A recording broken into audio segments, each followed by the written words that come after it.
मेरे गुरुदेव की महिमा बड़ी अद्भुत निराली है। मेरे गुरुदेव की महिमा बड़ी अद्भुत निराली है भर जाती वो सब झोली जो जन्मों से ही खाली है भर जाती वो सब झोली जो जन्मों से ही खाली हैं। यहाँ तम की नहीं सत्ता, यहाँ हर दिन दिवाली है। यहाँ तम की नहीं सत्ता, यहाँ हर दिन दिवाली है। भराया लोक अंतर में नजर में प्रेम लाली है।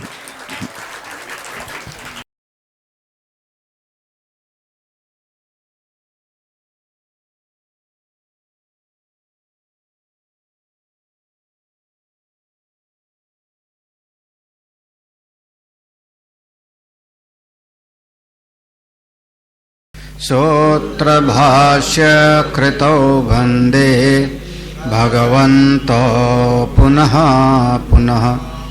ईश्वरो गुरुरात्मेति मूर्तिभेद विभागिने व्योमवत् व्याप्तदेहाय दक्षिणामूर्तये नमः। सदाशिवसमारम्भां शङ्कराचार्यमध्यमाम् अस्मदाचार्यपर्यन्तां वन्दे गुरुपरम्पराम्।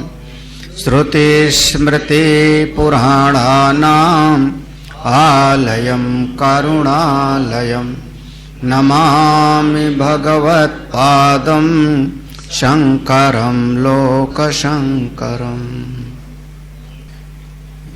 5वां श्लोक कल पढ़ लिए थे, एक बार फिर से पढ़ते हैं। वृत्ते श्वेतासु सर्वासु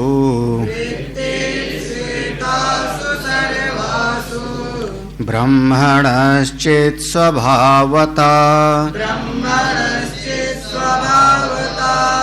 प्रतिबिंबति शान्तसु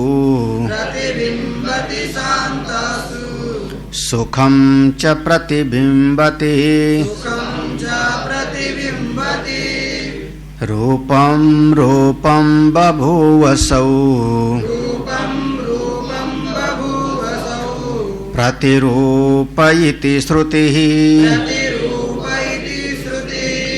उपमा सूर्यकेत्यादि सूत्रयामास सूत्रकृत् एक एव हि भूतात्मा भूते भूते व्यवस्थितः एकधा बहुधा चैव दृश्यते जलचंद्रवत्।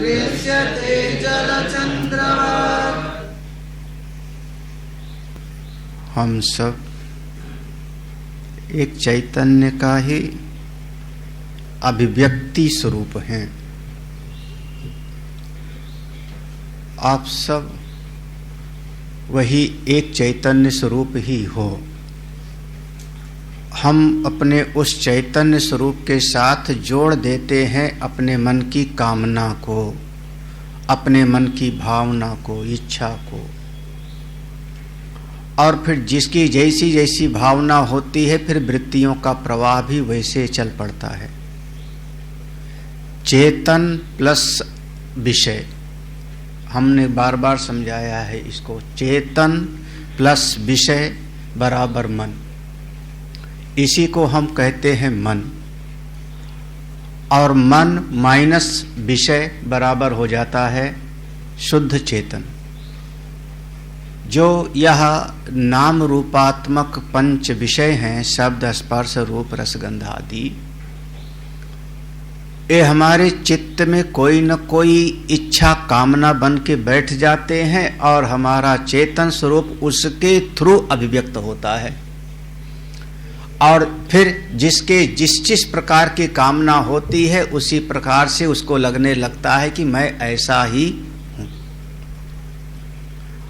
असल में सब हैं केवल चेतन मात्र ही, बस अपनी अपनी जैसी जैसी भावना, जैसी जैसी कामना वैसे वैसे प्रकट होने लगता है।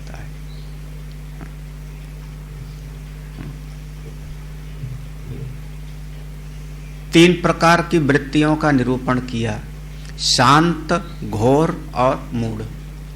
याद होगा, शांत वृत्ति, घोर वृत्ति और मूढ़ वृत्ति। इस शांत वृत्ति में परमात्मा का जो तीनों स्वरूप है वो प्रकट होता है, सत, चित और आनंद, सबका सब। जो घोर वृत्ति है उसमें सत और चित प्रकट होता है, आनंद थोड़ा सा ढक जाता है।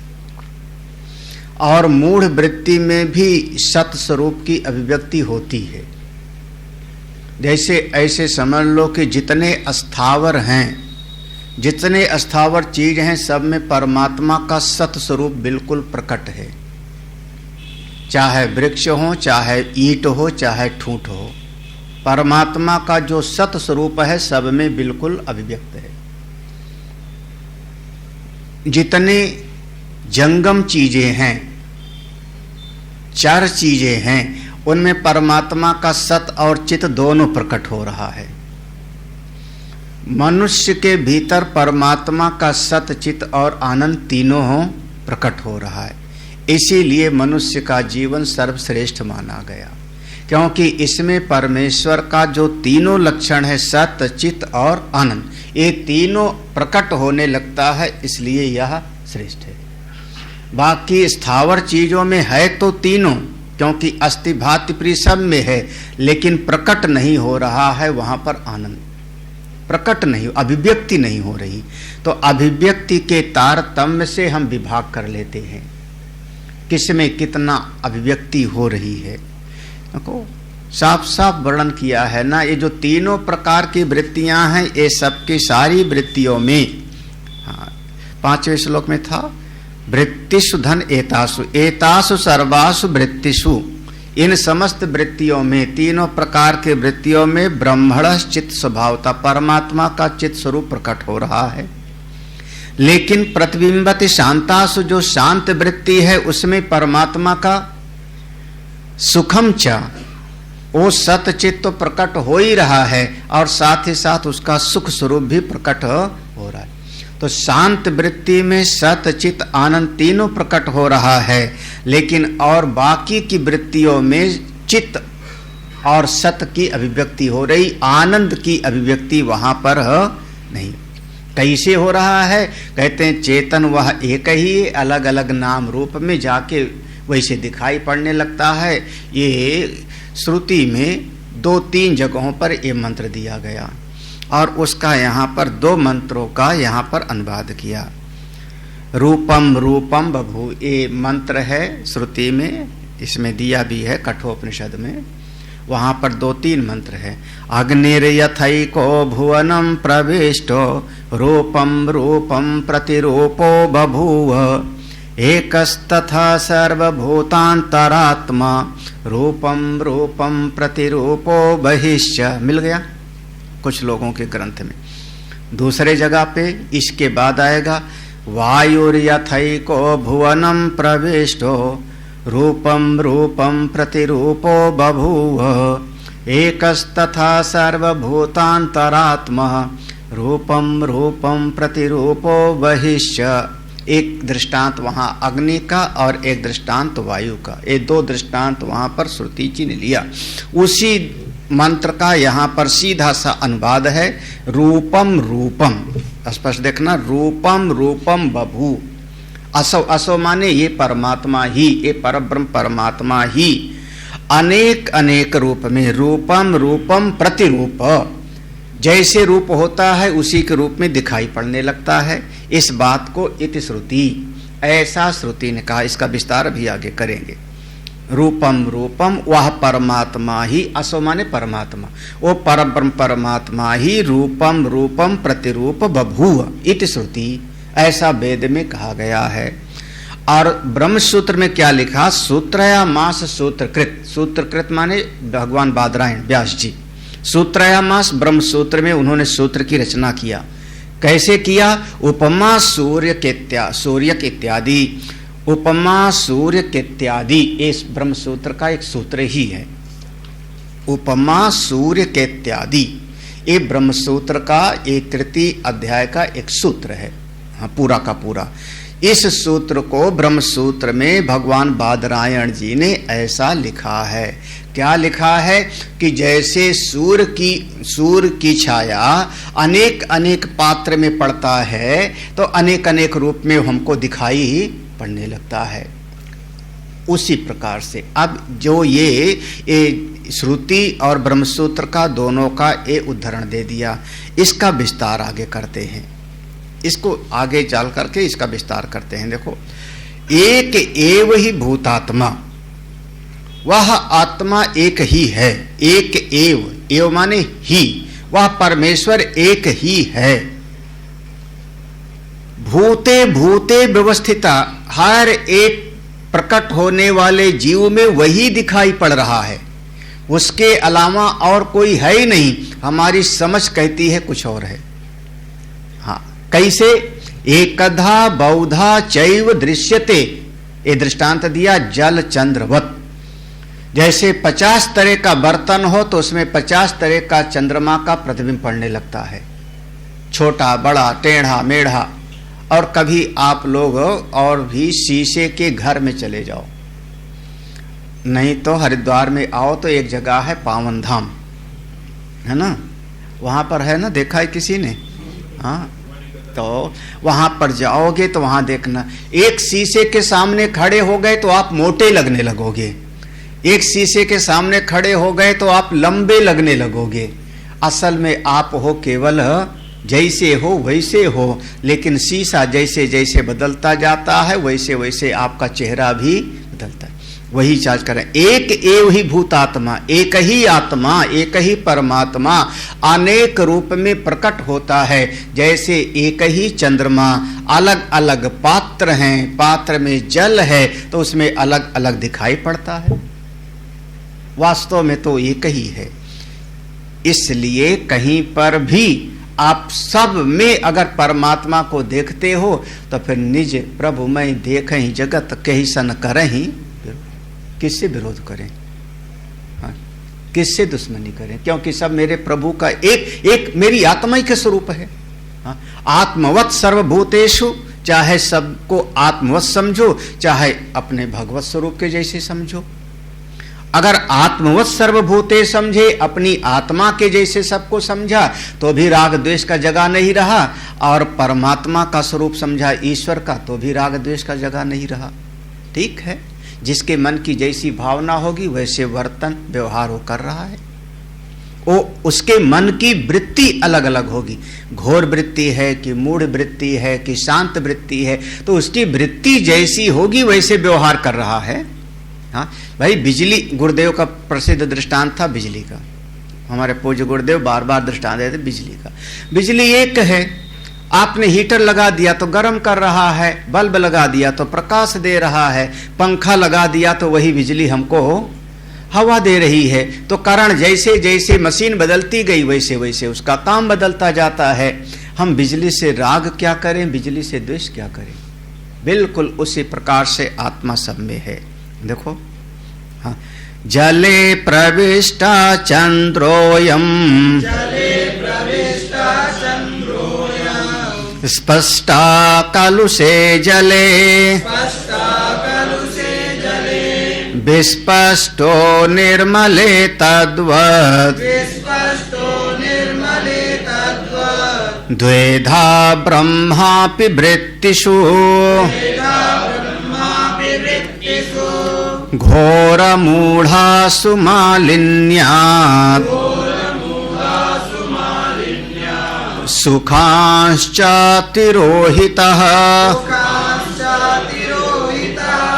ईशं नैर्मल्यतस्तत्र,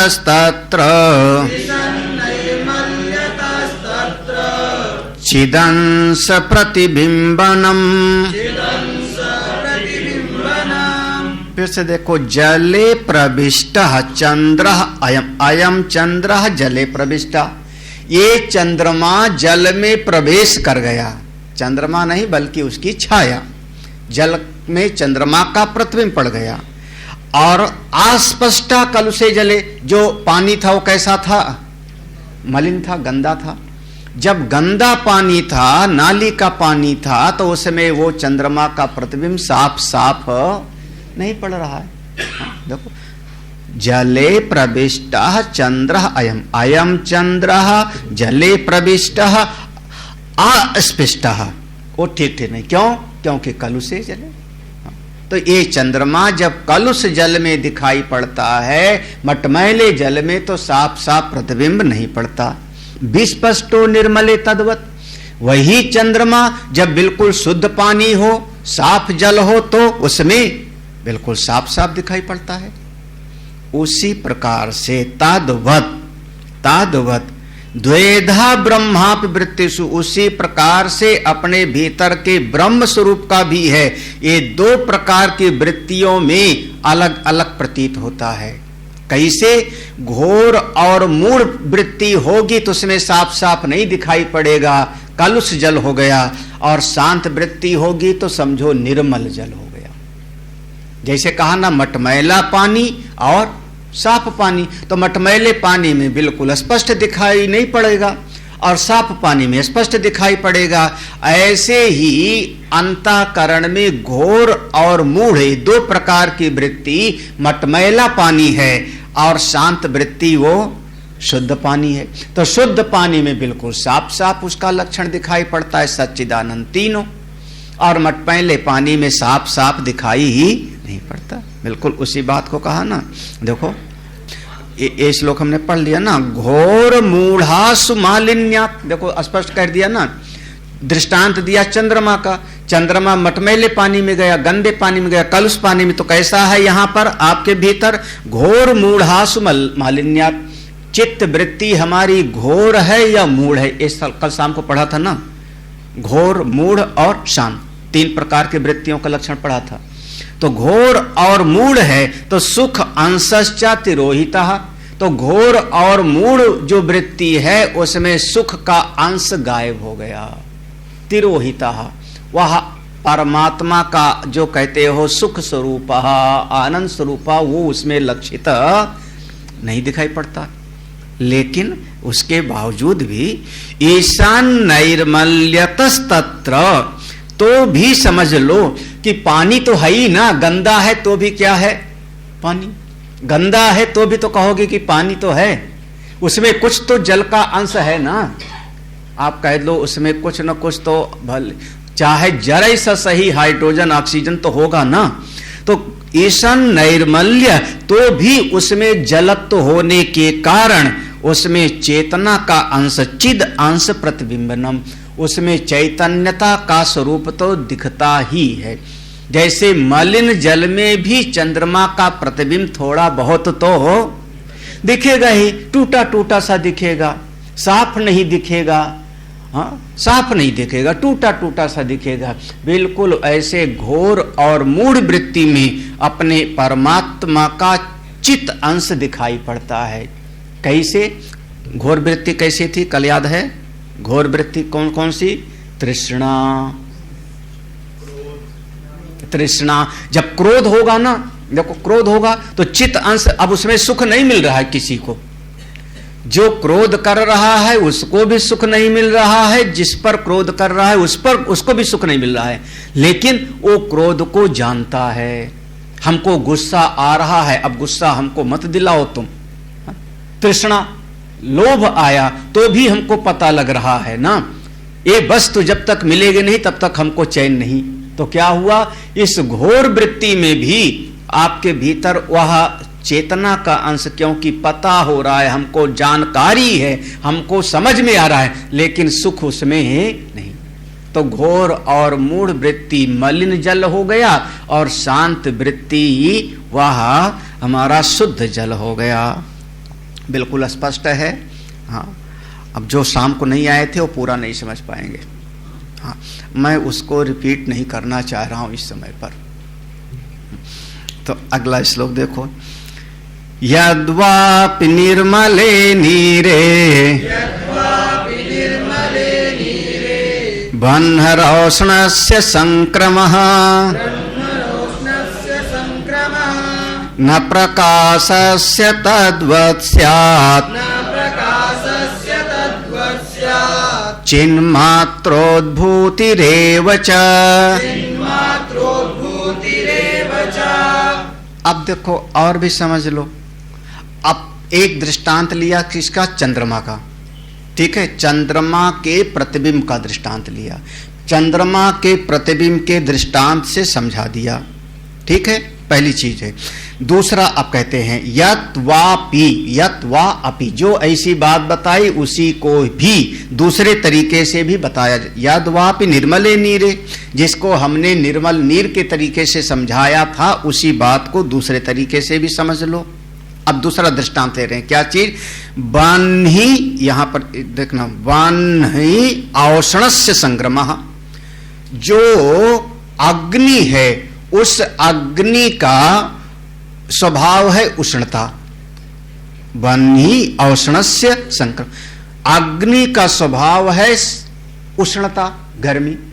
तो इसका संक्रमण, जो संक्रमण माने अगर गंदे पानी को भी आप आग के साथ जोड़ दो तो गंदे पानी भी वहां, उसमें गर्मी तो उसमें चली जाएगी, तो पानी तो गंदा होवे तो भी गर्म हो जाएगा। ठीक है ना, ध्यान रखना। कह रहे हैं गंदा पानी है तो भी गर्म हो जाए, लेकिन अग्नि का एक स्वरूप है प्रकाश भी ना।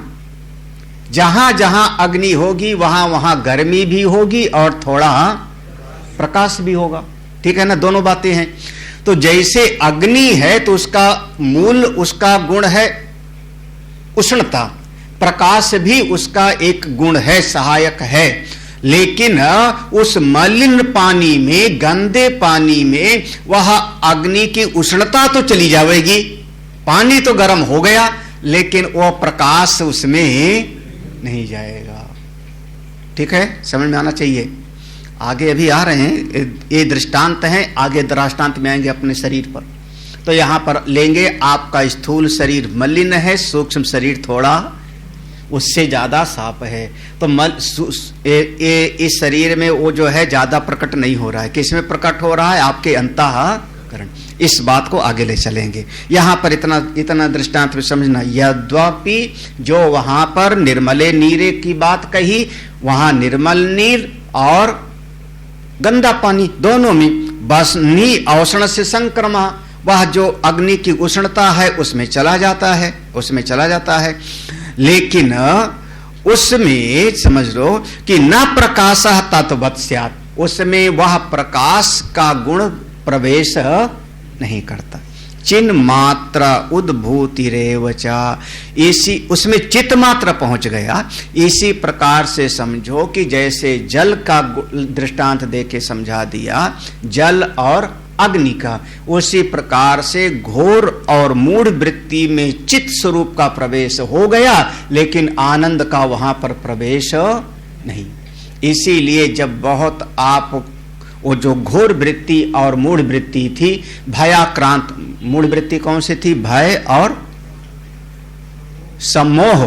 हाँ, भूल गए, सम्मोह और भय, ये दो को वहां पर लिया था। जब ऐसी मूढ़ वृत्ति होगी तो वहां पर भगवान ने गीता में ना कहा ना, हाँ, क्रोधात भवति सम्मोह, हाँ, और सम्मोहात स्मृति विभ्रमा, स्मृति भ्रंशात बुद्धिनाशा, बुद्धिनाशात प्रणश्यति। तो सम्मोह वृत्ति और वहां पर भय वृत्ति, ये दो का नाम लिया और कह दिया था इत्यादि। इस प्रकार की और भी ये जो मूढ़ वृत्तियां हैं, और घोर वृत्ति थी तृष्णा, तृष्णा, राग, स्नेह, याद है ना? तो ये था घोर वृत्ति। तो घोर वृत्ति में और मूढ़ वृत्ति में ये आत्मा का चित अंश आ जाता है, लेकिन आनंद अंश नहीं है। वैसे जैसे पानी में उस अग्नि का उष्णता तो प्रवेश कर गया, लेकिन उसमें प्रकाश का गुण नहीं गया। ठीक है, आगे देखो। अच्छा, लकड़ी में, अब इसी दृष्टांत को, अग्नि वाले दृष्टांत को लकड़ी में ले आओ। जल और काष्ठ। काष्ठे त्वष्णो प्रकाशौ द्वौ उद्भवं गच्छतो यथा शान्तासु सुख चैतन्ये तथैवोद्भूतिमाप्नुतः वस्तु स्वभावमाश्रित्य व्यवस्था तु भयो समाः अनुभूत्यनुसारेण कल्प्यते हि नियामकम्। देखो लकड़ी है, लकड़ी ही आग है कि अग्नि लकड़ी से अलग है? क्या कहोगे? लकड़ी ही अग्नि है या लकड़ी से अग्नि अलग है? अब तर्क विचार करो कि सृष्टि में पहले आकाश की उत्पत्ति हुई, फिर उसके बाद वायु की उत्पत्ति हुई, उसके बाद अग्नि की उत्पत्ति हुई, हाँ, उसके बाद जल की उत्पत्ति होती है, तब पृथ्वी, और पृथ्वी तत्व से वृक्ष बनता है। ये जितने जो है हमारा शरीर आदि है, ये पृथ्वी तत्व से युक्त हो गया। तो पृथ्वी तत्व तो बहुत बाद में बना ना, तो उसके पहले क्या बना है? अग्नि। तो आप कहते हो कि अग्नि जो है, अजीब सी बात है, काष्ठ से अग्नि बिल्कुल अलग है, काष्ठ से अग्नि बिल्कुल पृथक है, काष्ठ में अग्नि है। अब फिर वही पंचीकरण को ले आओ, पंचीकरण की विधि पढ़िए, याद आया? हाँ, यही ना? हाँ, तो अब उसमें पंचीकरण से बना ना उसमें, हाँ, तो वो कौन सा? तमोगुण का पंचीकरण हुआ था ना, जो सत्व गुण का था 5 महाभूत तो बिल्कुल अलग था ना। तो अग्नि तो पहले प्रकट हुआ, अग्नि को तुम क्यों ला रहे हो? अग्नि अलग है काष्ठ से। तो खूब पढ़ो अभी, हाँ, थोड़ा विचार करो और कम से कम खुले मन से विचार करो, है ना? तो अच्छा, अब वो अग्नि है सर्वत्र, लेकिन प्रकट नहीं होती ना। प्रकट कब होगी? जब माचिस की तीली लगाओगे, माचिस की तीली लगाओगे तब प्रकट होगी, है ना? जो पेट्रोल का इंजन होता है, पेट्रोल के इंजन में एक इतना बड़ा सा स्पार्किंग प्लग होता है ना? जब पेट्रोल जाता है वहां पर सिलेंडर में, तो वो चिंगारी पैदा करता है, तो उससे जो है चिंगारी से पेट्रोल जलता है ना? डीजल में ना, डीजल इंजन में वो स्पार्किंग प्लग नहीं होगा, यही तो समझना है। हाँ, डीजल इंजन में वो नहीं होगा, स्पार्क प्लग नहीं होता, वहाँ सिलेंडर होगा, पिस्टन होगा, है ना? वहाँ पर ऑक्सीजन, इसीलिए उसमें एयर ज़्यादा जाता है, वो एयर के प्रेशर से जलता है वहाँ पे। हाँ, हाँ, यही इसीलिए डीजल इंजन महंगा होता है, उसमें फ्यूल इंजेक्टर होता है, फ्यूल इंजेक्टर होता है। फ्यूल को एक इंजेक्टर जो है वो जाके वहाँ सिलेंडर में छोड़ेगा, उधर से ऑक्सीजन आएगा, जल जाएगा। हाँ, वहाँ स्पार्क प्लग नहीं होगा बस। तो डीजल इंजन महंगा होता है और पेट्रोल इंजन थोड़ा सस्ता होगा, करीब 50,000 से ज़्यादा, 80,000 से ज़्यादा सस्ता होता है। क्यों होता है? हाँ, लेकिन डीजल में शक्ति ज़्यादा होती है, अब पेट्रोल में उतनी ताकत नहीं होती। डीजल में स्पीड उतनी नहीं होती, पेट्रोल में स्पीड ज़्यादा होती है। लो हम बता देते हैं, अब इंजन ही समझ लो। हाँ, पेट्रोल इंजन स्मूथ चलेगा, झटका कम देगा, डीजल इंजन थोड़ा सा बाकायदा शरीर को भी एक्सरसाइज कराता जाएगा, है ना। तो वहां पर जो जला उस इंजन के अंदर आग, वो कैसे जला? ऑक्सीजन जो उसको मिला हवा, इसीलिए उसमें एयर फिल्टर बहुत साफ होता है, वो एयर को साफ करके भेजता है। फिलहाल मेरा कहने ये फंसाए ना, लकड़ी से अग्नि अलग है, इति सिद्धम। वहां बढ़िया किसको, हाँ, आमायन्तु ब्रह्मचारिण स्वाहा समायन्तु, सम से युक्त, सम माने मनुष्य की शांति, समो मन, समायन्तु ब्रह्मचारिण स्वाहा धमायन्तु ब्रह्मचारिण स्वाहा प्रमायन्तु, प्रमा से युक्त हो, जिद से नहीं, प्रमायन्तु ब्रह्मचारिण स्वाहा। तो ऐसे जो है गुरुकुल में इस प्रकार से प्रार्थना करते हैं। चलिए आगे। हाँ, अभी 11वां श्लोक देख लो। काष्ठे, काष्ठे माने लकड़ी, तू औष्ण प्रकाशो, पहले दृष्टांत लिया था जल का ना, जल में अग्नि की उष्णता तो प्रवेश कर गई, लेकिन जल में अग्नि का प्रकाश वहां प्रवेश नहीं कर पाया, तो जल गर्म हो जाता है, जल को छुएगे तो जल जाओगे, लेकिन जल प्रकाश नहीं देगा। लेकिन वही अग्नि जब काष्ठ में, लकड़ी में जाके प्रवेश कर गई, तो दो उद्भवम, दोनों वहां से प्रकट होने लगा। कौन कौन सा? अब ओ देखो, दाहकता भी आ गई उस लकड़ी के अंगार से, और साथ ही साथ जब लाल लाल अंगार चमकेगा तो थोड़ा उससे प्रकाश भी कमरे में, अंगीठी रख दो, कमरा प्रकाशित हो जाता है। उसी प्रकार से शांतासु सुख चैतन्य, देखो पहले था वह जो मलिन जल था वो घोर और मूढ़ वृत्ति थी, और शांतासु, अगर हमारी चित्त वृत्ति शांत वृत्ति है, शांत वृत्ति में क्या बताया था पहले, याद आया?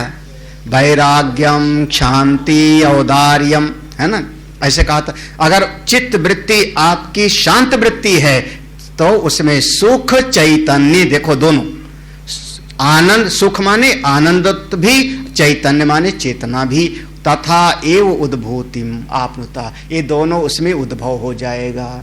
तो शांत वृत्ति में आपका चेतन और आनंद दोनों प्रकट हो जाएगा। घोर और मूढ़ वृत्ति में चेतन तो है, लेकिन आनंद वहां पर प्रकट नहीं होगा। अब कह दो ऐसा क्यों होता है जी, ऐसा क्यों होता है? तो कहते हैं वस्तु स्वभावम आश्रित्य, अरे हर चीज का अपना अपना स्वभाव है जी। अब यहां क्यों का कोई जवाब ही नहीं है। हाँ, वस्तु स्वभाव, वस्तु स्वभाव माने आंख का स्वभाव है देखना, कान का स्वभाव है सुनना, ये स्वभाव है बाय नेचर, ये प्राकृतिक स्वभाव। हाँ, यहां कुछ नहीं। हाँ, हाँ। अब उसके लॉजिक आप ढूंढते रहो कि आप अग्नि जलाते हो तो ऊपर उठता है, क्यों उठता है, ढूंढते रहो। हम कहेंगे उसका स्वभाव है कि दीपक जलाओगे तो लौ उसकी ही ऊपर जाएगी, उसका स्वभाव है। पानी ऊपर से गिरेगा तो ऊपर से नीचे की तरफ बहेगा, क्यों बहेगा? आप ये भूगोल पढ़िए, ज्योग्राफी पढ़िए, या आप जो है उसमें साइंस पढ़िए, लेकिन हमको दुनिया में जो दिखाई पड़ रहा है कि पानी जब ऊपर से चलेगा तो नीचे की तरफ, क्या है? पानी का स्वभाव है, स्वभाव। तो जब किसी चीज का कोई स्वभाव होता है तो वो अपने स्वभाव के अनुसार चलता है। हाँ? अच्छे अच्छे आंखों के डॉक्टर भी चश्मा लगा के घूमते हैं। हाँ? अच्छे अच्छे आंखों का डॉक्टर चश्मा लगाता है कि नहीं? क्यों लगाता है चश्मा? बोले जानता सब है वो, लेकिन जब उसका स्वभाव अपने स्वभाव के अनुसार चल रहा है। तो हर वस्तु का अपना स्वभाव होता है। ऐसे सच्चिदानंद का, सत का, चित्त का, आनंद का उनका अपना स्वभाव है। वस्तु स्वभावम आश्रित्य व्यवस्था तु उभयो समा, ये बिल्कुल ऐसा ही होगा। आपकी मलिन और घोर वृत्ति, मूढ़ वृत्ति होगी तो आनंद का अंश प्रकट नहीं होगा। यहां जबरदस्ती नहीं चलेगी कि गाय के 5 पैर होते हैं, क्यों नहीं प्रकट होगा? प्रकट हो नहीं चाहिए। वो ब्रह्म सब में है, लगाओ ना, ब्रह्म सब में है, ब्रह्म सर्वव्यापक है, सर्वदा एक रस है, तो मलिन जल में भी उसको प्रकट होनी चाहिए। क्यों नहीं प्रकट हो रहा है? आपका नहीं चलेगा, उसका स्वभाव ऐसे है, उसका स्वभाव ऐसे।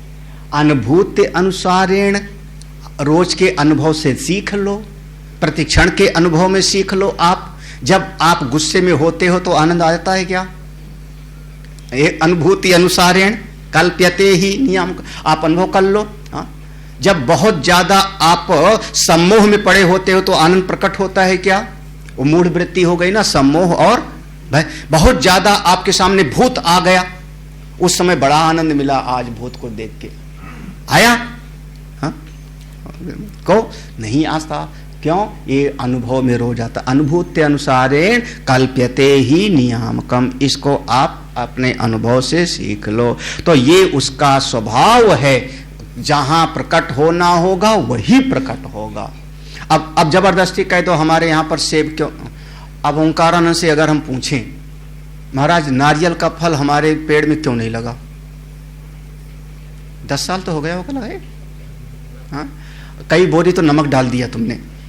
हाँ, 10 नारियल का पेड़ हम लाए थे मलिहाबाद से, एक साथ में 10 लाए थे। 10 लगाए, जिसमें से 3 बचे हैं। हाँ, 2 तो चले ही नहीं, वो मरे मरे से लगे हुए हैं यज्ञशाला के सामने, एक उधर, एक वो चला सामने बड़ा सा, उसमें कई बोरा इन्होंने नमक पानी डाला सब, क्योंकि समुद्र के किनारे होता है नमकीन पानी में। हाँ, लेकिन उसका एक भी नारियल आज तक पीने को हमको, वो पेड़ ही खड़ा है, पेड़ खड़ा है बड़ा सा। हाँ? क्यों नहीं हुआ? हाँ? वो वहां होगा। अगर मान लो ये एक तमिलनाडु में होता, गुजरात में होता, समुद्र के किनारे, तो इतने ही बड़े से उसमें फल आने लगते, यही ना। यहां तो नहीं हो रहा है।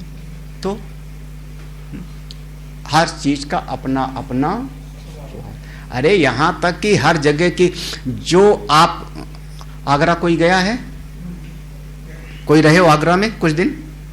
हाँ, जितनी देर में दाल यहां गल जाती है उतनी देर में आगरा में गला के दिखाओ हमको, आपको इनाम दूंगा।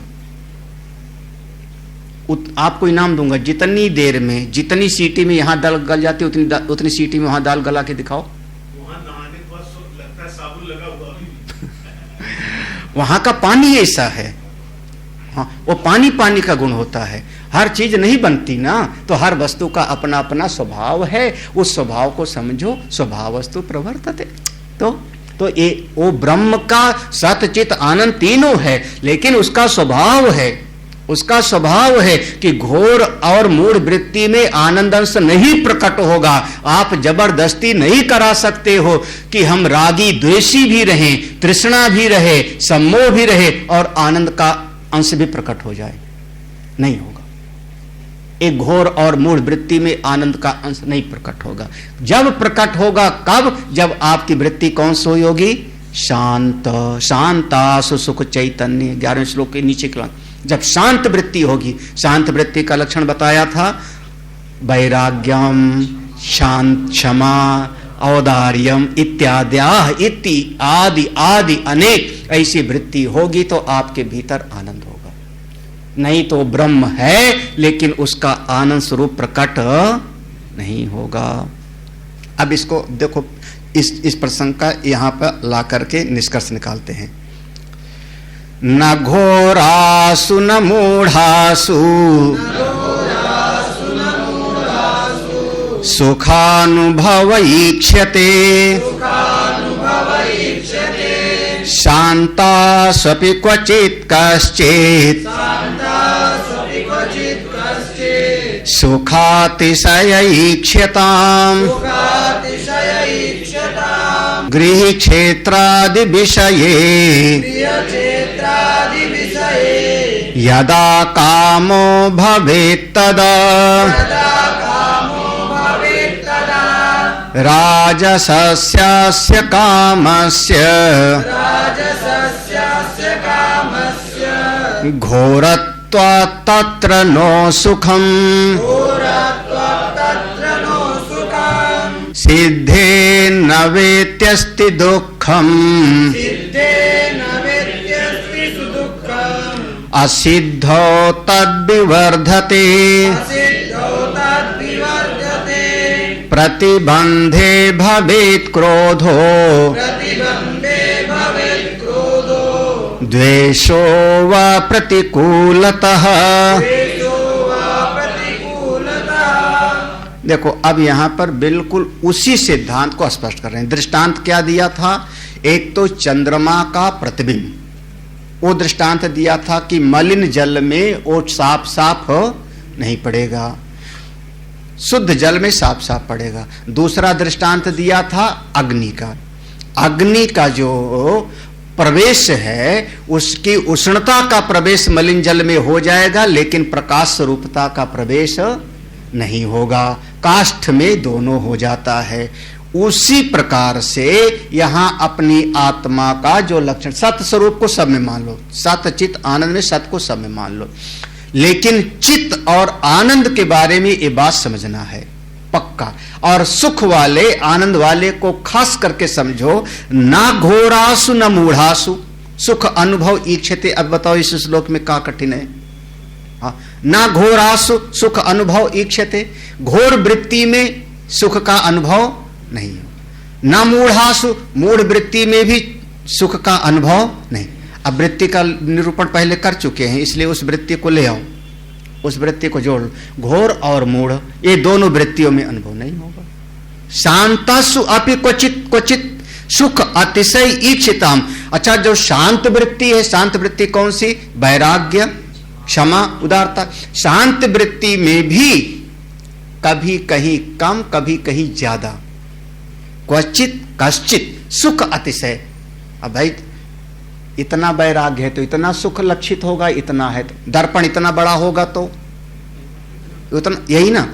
हाँ, मोबाइल कितना बड़ा वाला चाहिए? आजकल एक बच्चा मोबाइल निकाला तो इतना बड़ा मोबाइल था। हाँ, हमने कहा इतना बड़ा मोबाइल, हाँ पूरा का पूरा जो है ऐसे बड़ा सा निकाला। अच्छा, बड़ा सा निकालेगा तो अच्छा दिखेगा, छोटा वाला होगा तो और छोटा वाला होगा तो अरे हमने एक बार जो है इन लोगों को बढ़िया मोबाइल छीन लिया और इनको 1000 रुपया वाला मोबाइल दिया कि साथ साथ होता ना। हाँ, उसमें भी ये लोग यूट्यूब देख लेते थे। भगवान भला करे। हमने कहा हम डालते उसमें भी कैसे दिखाई पड़ गए इनको। उसमें भी वो कहा, उन्होंने कहा चिप में फिल्म भरा लाए, कितनी 100-150 थी। उसमें भी, इतने बड़े वाले में भी, तो इतने बड़े वाले में भी दिख जाता है और इतने बड़े वाले, बस एक इतने बड़े वाले में थोड़ा बढ़िया नहीं दिखेगा, ज्यादा बड़े वाले में बढ़िया दिखे। और बड़ा होगा तो जितना गुड़ डालोगे उतना ही मीठा होगा। ऐसे आपके भीतर जो शांत वृत्ति है वो तीनों 3-4 इत्यादि, कौन? वैराग्य, क्षमा, उदारता, जितनी मात्रा में होगा उतने सुख आपको मिलेगा। बस क्वचित क्वचित कश्चित, किसी में, कभी कभी, कहीं कहीं पर जितनी मात्रा में वैराग्य होगा उतना सुख, जितनी मात्रा में क्षमा का गुण होगा उतना सुख, जितनी मात्रा में उदारता का गुण होगा उतना सुख, प्रेम का होगा उतना सुख, करुणा का होगा उतना सुख, त्याग का होगा जितनी मात्रा में होता रहेगा। बस कितना आसान सा है। लेकिन घोर और मूढ़ वृत्ति में तो पक्का सुख का वहां तो नामो निशान नहीं है। कैसे? देखो, गृह क्षेत्रादि विषये, ये नीचे वाला पंक्ति पहले लाओ। घोरत्वात् तत्र न सुखम। जब घोर वृत्ति होगी तो वहां सुख का नामो निशान नहीं होगा। घोरत्वात् तत्र न सुखम, घोर वृत्ति में सुख का नामो निशान नहीं होगा। घोर वृत्ति हमको अनुभव में कब आती है? कब आती है? बोले जब घर की बात आ जाए तो गृह, क्षेत्र आदि, जमीन की बात आ जाए तो खेत की बात है। यदा कामो, जब इसकी कामना बहुत प्रबल हो जाएगी तो घोर वृत्ति हो गई ना, तृष्णा और लोभ। तो बस महाराज, हाँ, क्षेत्र आदि विषय नहीं समझ आ रहा। अच्छा, आप अपने घर में हो, तब तक दूसरे आदमी ने अपने यहाँ का जो पानी बह रहा था बरसात का, वो तुम्हारे घर की तरफ कर दिया। अब शांति मिलेगी बड़ा। अब ब्रह्मानंद लो। तो जब घर की कामना आ जाए, देखो यदा कामो, जब घर की कामना आ जाए, महाराज आदमी बस कुछ नहीं, 1-2 BHK का फ्लैट ही तो चाहिए और तो कुछ नहीं। सर बाबूजी बस काहे के लिए कमा रहे हो? 2 BHK का फ्लैट। घर जमीन आदि की जब कामना प्रबल हो जावे तब राजसस्य अस्य कामस, एक कौन सी कामना हो गई? रजो।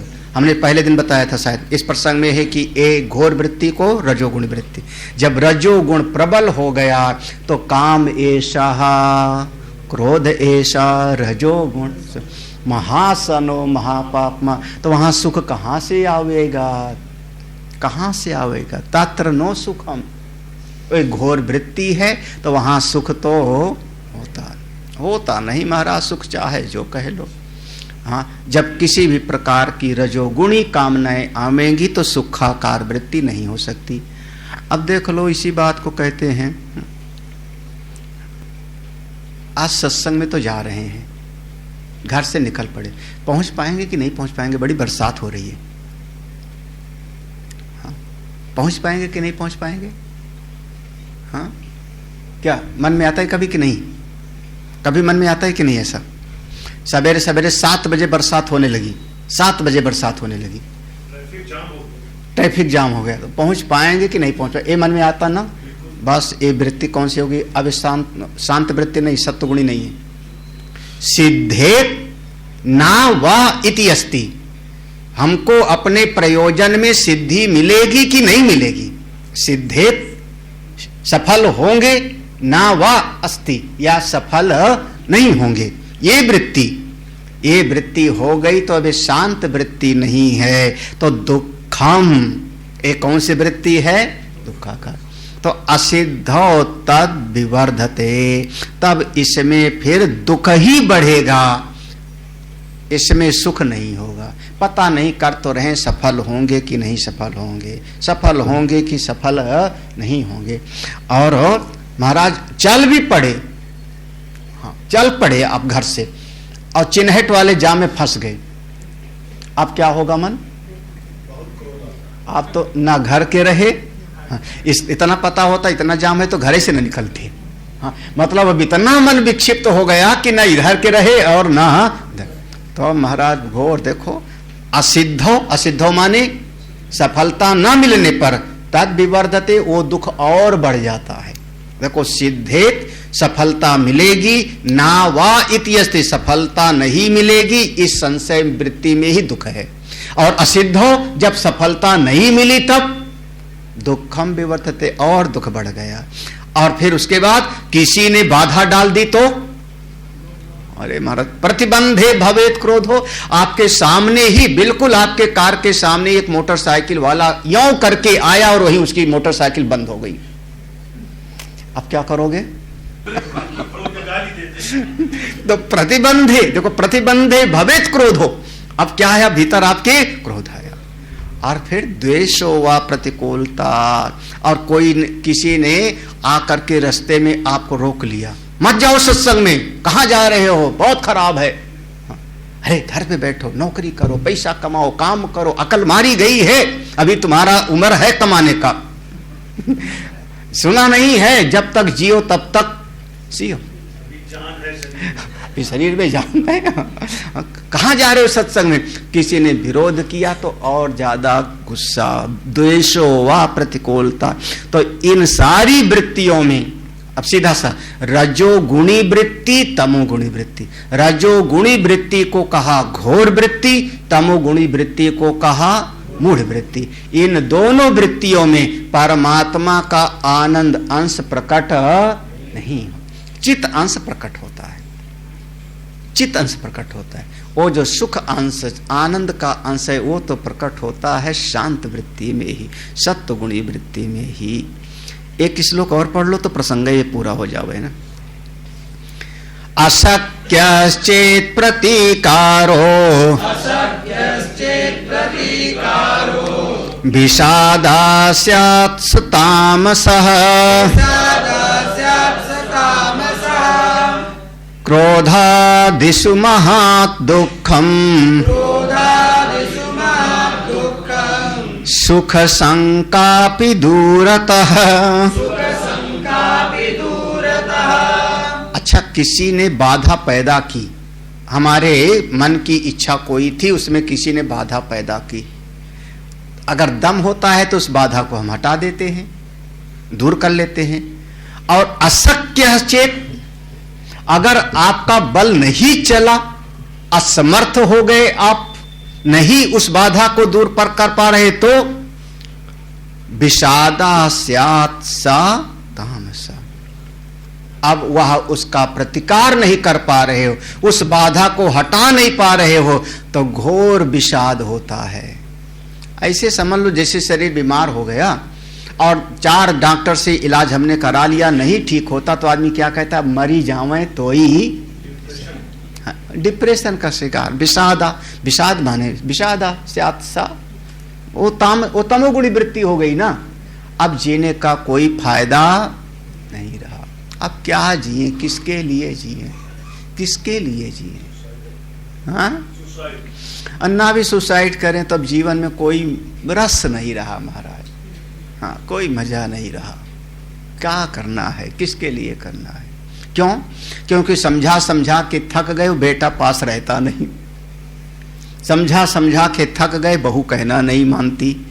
समझा समझा के थक गए, ये पड़ोसी रोजे कुछ न कुछ खुरपेच लगाए रहता है। अशक्य, अशक्य माने आप उसको, तो उससे विषाद पैदा होगा। हाँ, ये स्वभाव है मनुष्य का स्वभाव।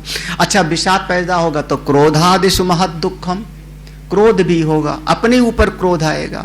महद दुखम, ये दुख है, इसमें सुख शंका अपि, सुख माने शंका, यहां शंका का अर्थ है एक बूंद, सुख की शंका भी नहीं एक बूंद मात्र। हाँ, जरा सा भी सुख नहीं होगा। सुख कहां? ऐसी वृत्तियों में फिर आपको सुख की प्राप्ति, वो परमात्मा है आपके भीतर, लेकिन आपके परमात्मा का जो आनंद स्वरूप है उसको प्रकट होने के लिए शांत वृत्ति, सत्व गुणी चित्त वृत्ति चाहिए। अगर सत्व गुणी चित्त वृत्ति नहीं है तो आपका अपने स्वरूप का आनंद आपको प्राप्त नहीं होगा। बस ये बात है। अगर तमोगुणी वृत्ति है, रजोगुणी वृत्ति है, तो चित्त स्वरूप प्रकट होगा, लेकिन सुख तो वहां पर प्राप्त नहीं होगा। ओम पूर्णमदः पूर्णमिदं पूर्णात् पूर्णमुदच्यते पूर्णस्य पूर्णमादाय पूर्णमेवावशिष्यते। ओम शांति शांति शांति। हरि ओम। श्री गुरुभ्यो नमः। हरि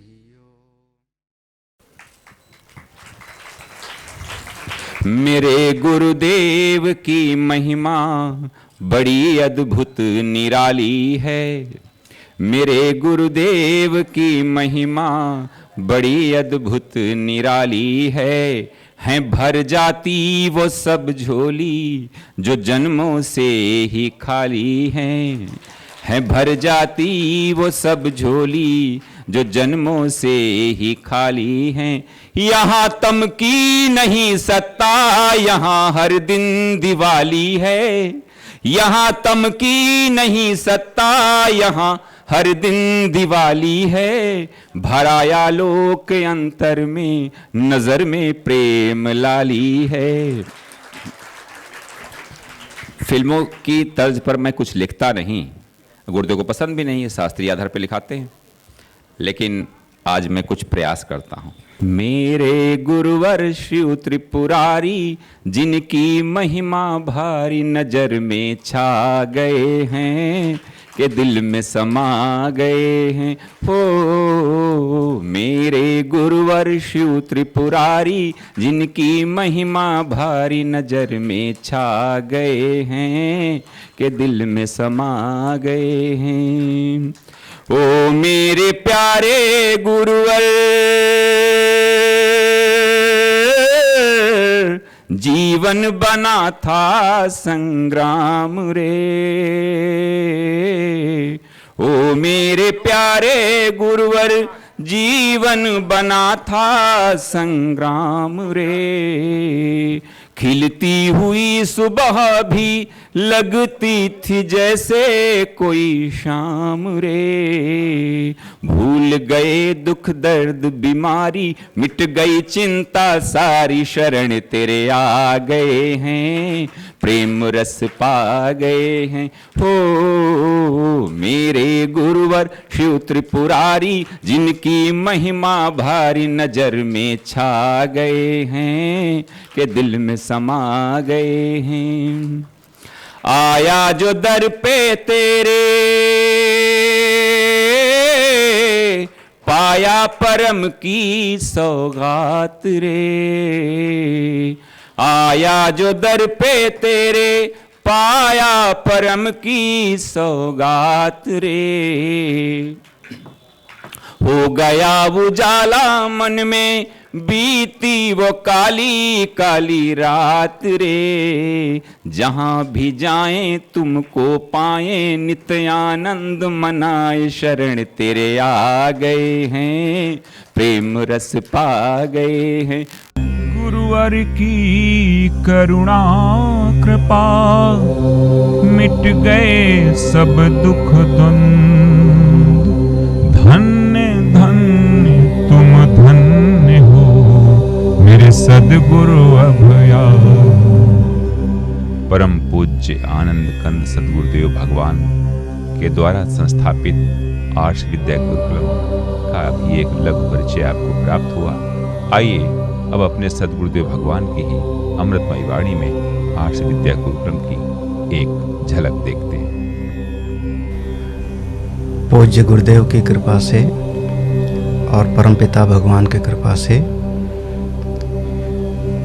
मन के भीतर एक भाव पैदा हुआ कि समस्त जीवों का हित हो, साधना के मार्ग पर सभी लोग अपने आगे बढ़ें। जो जीवन का परम प्रयोजन है, आत्यंतिक सुख की प्राप्ति और पूरी तरह से जीवन में से दुख की निवृत्ति, इसी उद्देश्य को लेकर के यह श्री शौनक आर्ष विद्या प्रन्यास नाम का एक संस्था गठित की गई सन 2002 में, जिसके अंतर्गत ये